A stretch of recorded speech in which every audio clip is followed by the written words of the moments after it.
What's up, everybody? It's Mac from MacTheMovieGuy.com, and I'm back with my second review of the week.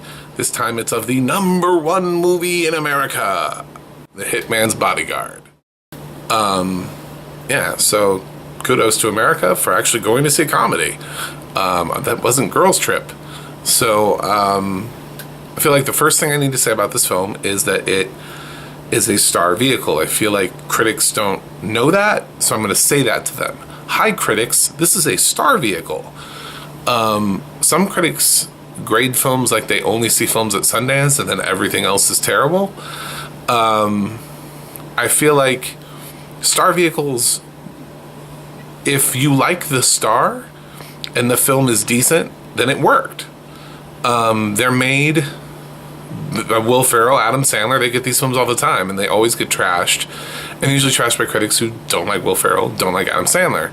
Well, now we have a Ryan Reynolds, Samuel L. Jackson action comedy, and it is a generic plot, kind of, somewhat generic.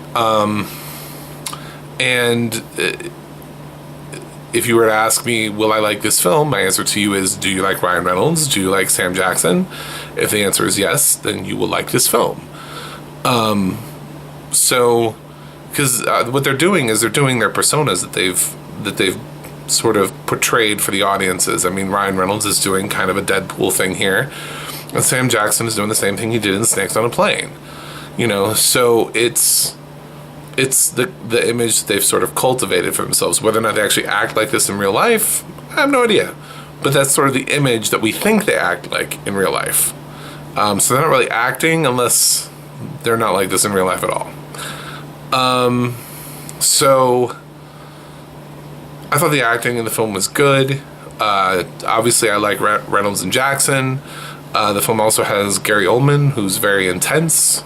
I could have used a little bit more levity from him. I wanted him a little bit more like his Air Force One villain and less like really intense, like somebody didn't tell him this is also a comedy, because he was in it.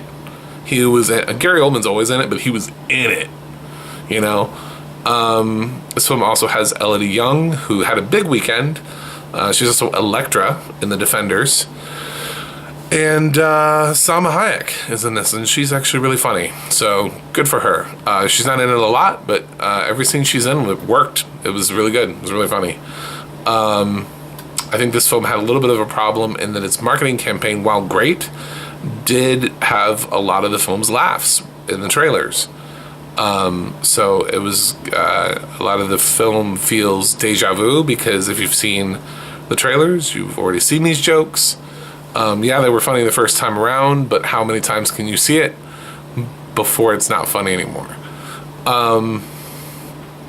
Another thing you need to know is that it's from the director of The Expendables 3. I feel like that should immediately lower everybody's bar. I would say this is better than The Expendables 3, but it still has its issues. There's a few scenes that are really hazy for no apparent reason, like they ran out of budget to shoot them properly and light them properly. But some of the action sequences are really good. There was one car chase scene that ends with a car getting hit by a semi in midair, and I was like, damn, that's fantastic. Yeah, boat chases, motorcycle chases. This film has everything in it. Not quite as inventive as Baby Driver chases, but really fun chases. Very fast and furious chases, at least. So, I also kind of had a little bit of a problem with this film has some just sort of obvious things that happen in it and plot devices. But most notably, there's a mole in the film. And when we find out that there is a mole, almost immediately after that we find out who the mole is, and this is towards the beginning of the film. So for me, I was like, why did we ruin that? Why did we ruin the mystery? Like, we should want to find out who the mole is, or at least give us a minute to think about it. It immediately tells us who the mole is. So I think the film either just gave up, or because of the casting, they cast somebody in that role who's usually always a bad guy. So I think somebody was like, I mean, we could be clever with it, but some motherfucker cast that dude in the role, so why bother? Like, yeah, I think that's probably what happened. Is like, that guy always plays a bad guy. The audience is gonna know who the mole is. And then my last kind of problem with the film is it definitely runs too long.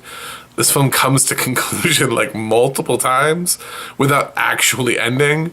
Almost like somebody told the director he had to make a 2-hour movie and he wrapped filming.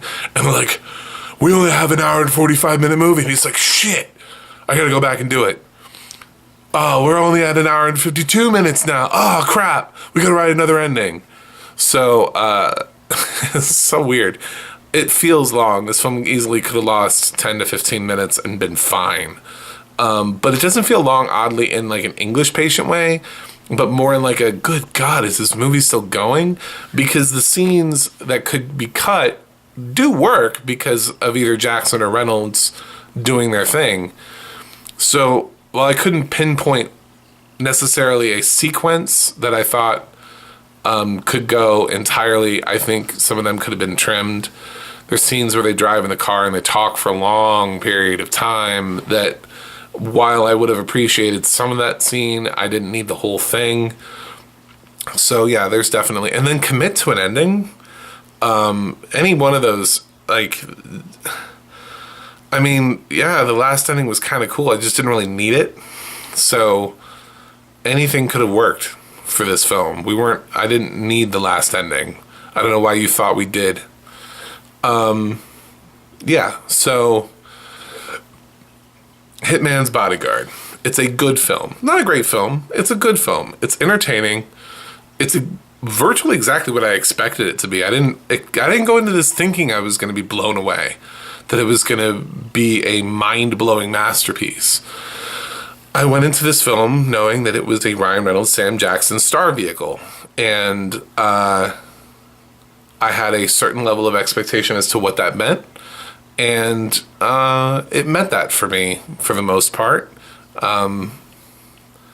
So yeah, I don't know why critics are bashing this film. They're like, if you've seen every 80s action movie, then you've already seen The Hitman's Bodyguard. You haven't really, because you haven't seen it done with Jackson and Reynolds. That's like saying like every romantic drama or comedy, you've already seen that. But let's be honest, we're going to those movies because of who's in them, not because we think that the plot is necessarily so revolutionary.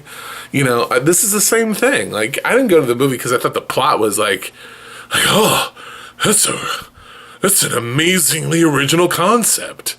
No, I went to it because I like Ryan Reynolds and Sam Jackson. That's the whole reason people are going to see this movie. So, yeah, I thought it was good. It delivered mostly on its promise.